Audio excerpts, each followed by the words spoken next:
તો આપણા જેવા સામાન્ય માણસોથી રોજબરોજ ઘણા બધા કૃત્યો, અસત્ય બોલવું, અનીતિ આચરવી, અપ્રામાણિકતા, આ બધું ઘણું બધું થતું હોય છે. પરંતુ જાણી જોઈને થયેલું પાપ કર્મ સંચિત કર્મમાં જમા થાય છે. તો મિત્રો, આમાંથી બોધપાઠ એ લેવો જોઈએ માણસે, આપણે બધાએ, કે હંમેશા જે કોઈ કર્મ કરીએ છીએ એ કર્મ બહુ પ્રામાણિકતાથી, નિષ્ઠાથી કરીએ.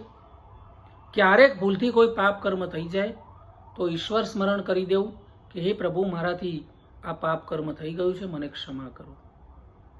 મિત્રો, કર્મના સિદ્ધાંતની કંઈક આવી વાતો છે.